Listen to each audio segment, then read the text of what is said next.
Hello everyone, how are you? This is Ernest Boniface Makulilo, and today I'm with my guest here, Carla. Carla is the winner of the Green Card Lottery. I have been in the US for 12 years. Carla has been in the US for 12 days. Right. So we see it is very important to have this discussion. And today I give opportunity for Carla to ask me any question he has about life in America. He is a green card person, permanent resident, so he's not looking for just like finding ways to get a green card. So he's already a green card holder. So from day one, he's ready to start working. So he wants to ask me various questions about how to start the life here and how to succeed in America. So before we continue, please remember to click the button here and subscribe. And at the end, I will post some suggested videos on how to watch more videos and share these videos to so many other people. So welcome, Carla. Thank you. Actually, my first question, because I have some experience in South Korea, and actually when you reach there, the first thing you're advised is opening the bank account. So I want to ask you, how does it work here, like procedures of opening the bank accounts in America? Yes. Okay. So opening the bank account is not that complicated. As long as you have legal documentation, you can be able to apply for bank account and fill the bank account. So for your case, you are green card holder, you are permanent resident. You have your passport with the visa, green card visa, and you have already applied for the social security number. Right. You are allowed to go just to the bank and just fill that one, and you can open. And most of the banks opening, they tell you have to put a certain amount of money. Mostly just minimum is $50. You can open. Okay. But there is one part which some of the banks, they might ask you, do you also want a credit card? Because if I'm giving example, I'm not saying this bank is doing that, but you can say you are going to US Bank or Bank of America. They can say, okay, you have opened a bank account, but we also offer some credit card. You can just apply to get a credit card. So that is another thing. Once you are new in America, to know and understand just a green card. I will make a separate video just deeper about credit card, but just in a high level. Yes, you need a credit card. Okay. Yes, actually about this credit card, another question, because I have one of my friend who is from California, and he was advising me that when you go in the US, don't leave check by check, Yes. You don't wait for, another check to meet you in another month. So actually, I was a little bit confused. How does this things of check works here in America? Yeah, so basically when you come here to America, as an immigrant, your life starts a little bit different from someone who is born here. Why? Someone is born here has been prepared from day one to excel in their own backyard. Right. But you come here, no matter how much education you have, no matter how many years of experience you have in your country, many organizations might not recognize what you have. So you have to start at a certain point. From the scratch. So you start with maybe $10 hour job. You don't start with a $4,000 job. So that is the difference. So in the end, your life will start like being the survival. But how do you move from the survival to excel? So majority of people, sometimes when we come as immigrant, we tend to compare most of the life from where we lived. That's where we know. So we can start purchasing everything like, okay, I see this laptop. Oh, laptop in Tanzania was this amount. This one, oh, I can have it's laptop. Do you really need it? Sure. So one of the things is to avoid to live paycheck by paycheck, is to control your desires. Is you buy things which you really need them. And again, to make sure that when you're going to buy, you go to look of different websites or different stores, different sales. There are so many sales. There are so many occasions where everything is going down. So those are the things you have to consider. So overall, it's just to manage your expenses. Like from day one, learning how to go. And don't start just like, I have to go to eat in the restaurant every week or every do you really need to do? Because when we grew up in Tanzania, you can live and eat in the restaurant, breakfast, lunch, and dinner every single day, Sure. and life is easy. It's just Sure. that way. But here, you cannot live by eating in the restaurant. Like we go to work, go with your meal. Right. Make rice, whatever you want. Make something. Get sandwich. Go with it to work. So reduce unnecessary expenses so that you cannot live paycheck by paycheck. That means you can have something, a saving aside, like after the end of the month, you can have something. You might have emergency. Maybe we are immigrants. Someone is sick in your home country. Your mother, your father, you have to send something. You have to or travel. there is a funeral emergency. You need to travel. Don't wait until you put like GoFundMe to find just to go to a funeral for your father. It's your responsibility to save something. One person gave me advice, which is tough to follow, but this is the reality.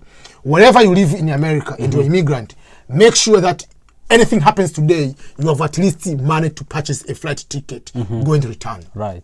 So that is one of the way to do.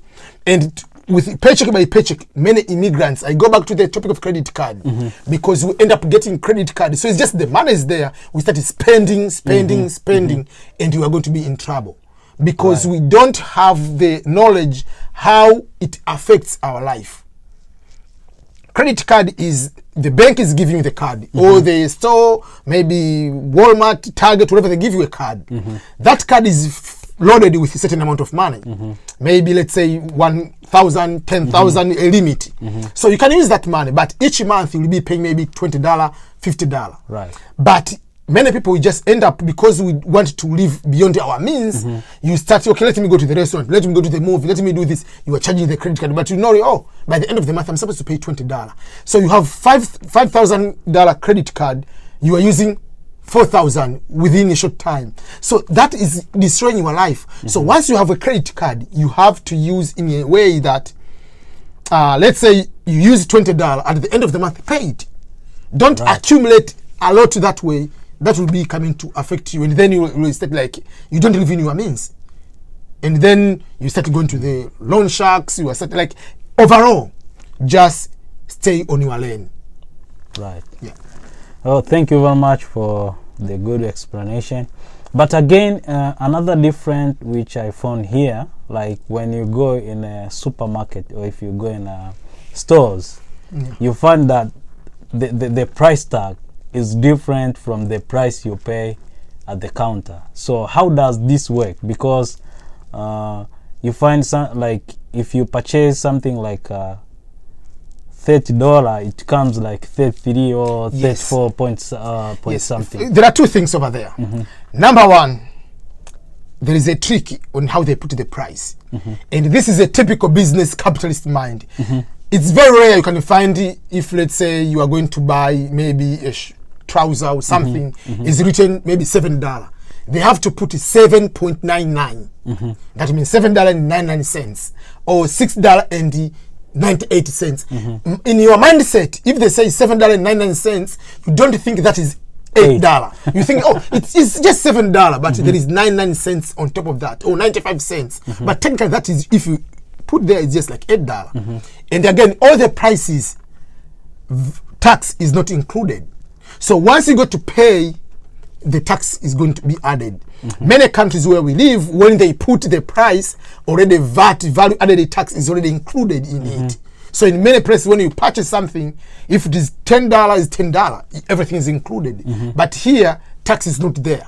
So I'm Walmart, I just charge what I charge you. The tax goes to the government, so deal with the government, but automatically everything is put in the calculation. Like if you use 5%, whatever, it will go from there. Yeah. Okay. So do we get payback from that extra money? For the normal, like when you buy groceries, whatever, you don't get back. That comes back in terms of the development. Okay. So, like if the state, there are certain taxes you pay from certain things, which they will do to construct the local roads, maybe improving the library. So the services we are receiving, like schools, like there are all these kind of things which will be having there. And the normal big tax which you do, the federal one, like most of that one goes to the salaries of government, I mean the civil servants of federal government, but also like we get that one, we'll get it through, also we'll get it through the normal taxing, what we call tax return. At the end of the year, which end of the year, then beginning of the year, you file the tax. They see, did you pay a lot or did you pay small? If you pay small, you're going to add more. If you paid a lot, and especially when you have a family, you get a little bit more money back.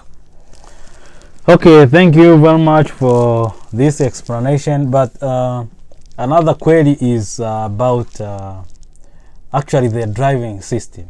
I was, a little bit tried to research. Actually, one of my friends from Rwanda, he was telling me that if someone have a car, it is not like back home in Tanzania. I just make a call and then, can you borrow me your car, and I drive somewhere. How does this work here in USA? First of all, the car is not a sign of wealth. I remember when you were studying, if someone you graduate from university, the first you get a job in the bank, you have to buy a car like to show that your status. But here the car is the means of transportation from one place to another. Yes, some people have Lamborghini, some people have those most expensive car. But in a normal way, when you are going to work, the car is driving 65, 70 miles per hour. Do you have the time to think like, okay, that is Lamborghini, is so cool. Like, do I have that time? No. People don't have that time. So that's number one. And secondly, so it's not like someone you can just go borrow me the car and just jump there. Are you insured? Is the car insurance will determine, do you allow anybody to drive that car? Or just you are the sole driver of that car? So many people, because if you are the only person driving that car, your insurance might be less than if you allow any person driving your car. So it depends on the kind of insurance which you are going to have, who is going to be covered, whether any person driving or just you is the sole driver of that particular car. Right. So some people, they cannot just give you the car because you are not, the insurance doesn't cover you in case something happens. But again, the car here is, I can say, it's very cheap because it's just a normal thing. It's not a sign. I mean, just like a sign of like being successful. No, right. I understand that people have big, very nice car. I understand that, but just to have a car is just a normal thing. So if you buy a used car, there is a used car for 500. There is a used car for 1,000, depending on the mileage, the year of the manufacturing of the car. Right. So there are all those other factors you have to consider. Is it a brand new car? But again, you can have a brand new car. For instance, now we are 2019. It is already November. Most of the vehicles, the cars for 2020, they're already in the market since 2 months ago. Right. So if I'm buying the car, brand new car of 2019, for instance, Toyota of this kind, of the same model, or for instance, I buy Chevy Cruze, which the car I'm having this one. But if I buy the 2020, they are both brand new car. The 2020, it will be upgraded compared to this year. So even if it's zero mileage, but it will be cheaper than this one. Right. And then there is used 2 years ago, even if you have used 1 mile, but it's the 2 years ago car. So there are all those things, but in the end, to buy a car is just normal. Right. Yes, you can just, someone can decide to borrow you, or give you the car to use it, maybe for a month while you are figuring out things. Those things happen. Yeah, and some people can give even a gift of a car, depending things of that nature, how much you know the person, things of that. There are some churches here, they can provide, donate a car, can give certain families with certain hardship, right, to get certain kind of those kind of services. Yeah. Another question is, like if you immigrate somewhere, I think the basic and a good thing is to associate with people, like for instance groups, whether volunteering or church groups, or if you are a Muslim, maybe a Muslim groups, anything of your interest. So or I need to know the experience on how you can associate with different groups. Is these things happening here in United States? Yeah, it happens here. Overall, when you want to succeed on everything, my number one principle is don't stay inside. Right. There are so many good things out there. The more you are out, the more you are connecting with other people, the more you are opening your network, the more you are opening opportunities of excelling, meeting other people. It can be for job, for business, for other things, different interests. So there are so many things you can be able to connect. Right. So I can give you the example. Let's say you are new here. If you are Christian, go to church. Right. You can meet a pastor, you can meet someone else, you can get other people. And just like there are so many good deals you can get, or good opportunity you can get from other people. Oh, let's go, you can become like a family friend. You never know what is taking through that way. Right. I can give some of the examples. We have friends we just met from the church, is just professional medical doctor. So no matter, like, there are certain things we don't need to go to the hospital to pay insurance, because, oh, this is simple, do 1, 2, 3, 4. So you see, that is one of the way, because you are out there meeting other people. Let's say you want, I'm a book writer, I want to write books. There are so many associations around supporting writers. Right. You can do that. Let's say you want to, maybe while I was in West Virginia, my roommate was Muslim, is from Oman. So on Ramadan, you have to go to church, to the mosque. They have certain groups, they have food. So there are so many things going on. You can be part of them. You become part of the community. But if you isolate yourself, there are so many opportunities might be going away without being connected. That's why, like, your phone number is supposed to have many people beyond you. That's why, like, on Thanksgiving, Christmas, Easter, birthday, you have to create a group. People can come to your house, and you need to go to their house just to be out there, have some family friends beyond ourselves. That's why you can see, like, even when Claire's birthday, there are so many people came here. Yes. And that is how we connect. And you find, oh, this guy is a doctor, this guy is a nurse, this guy is an engineer, this guy is a CEO of this. So that's why I get out there, meet people of different background. You can have those one. With those one, you never know what life will take you there. Yeah, sure. Yeah, so don't stay. You don't need to have, like, it's not like life in Africa, like you have to be outdoor just talking to everybody. No, Right. You can have a small group of people you trust, people you can share with certain things in you. Yeah.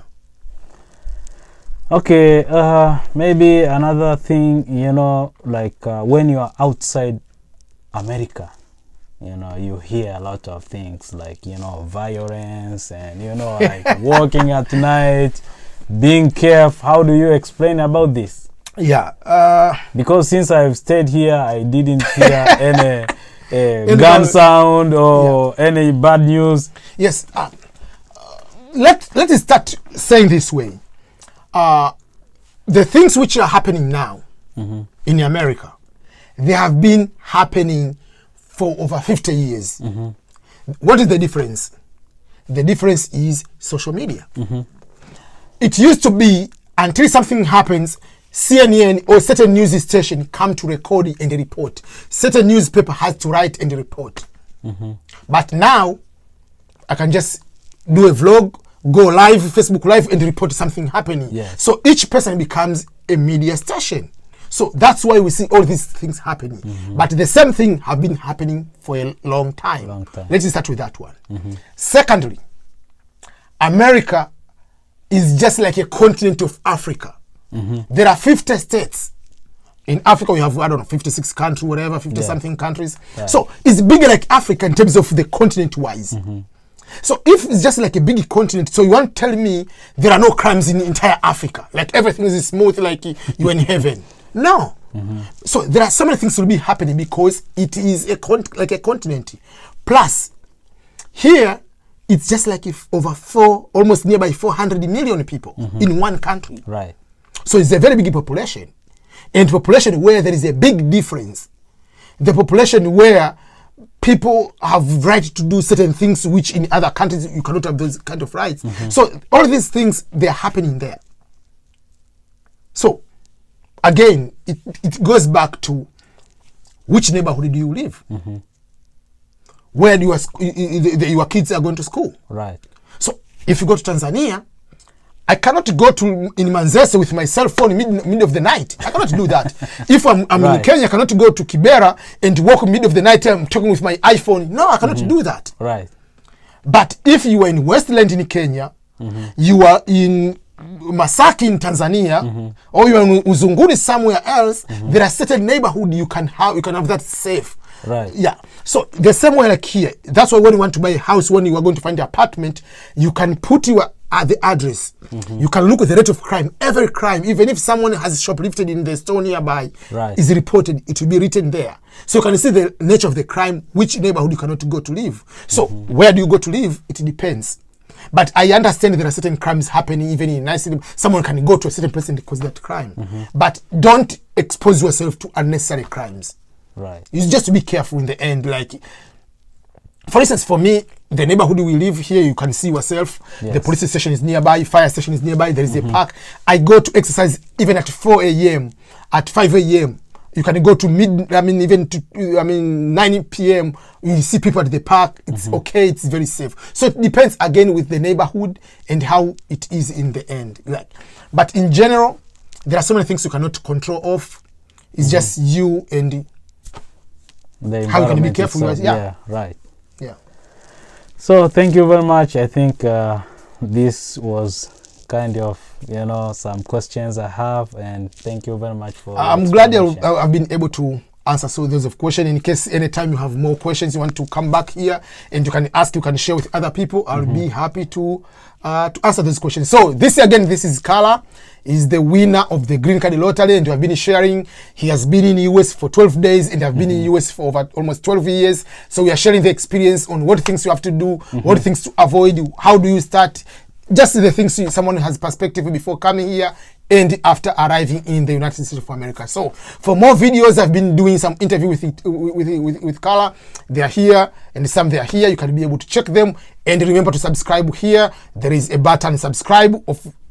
You can be able to click there, and I can be able to provide more videos for you so that you can be able to understand the life in America, but also on how to succeed even if you are not in America. Thank you, everyone. Thank you, Carla, for being. Thank you very much for hosting. Okay. Goodbye. Thank you.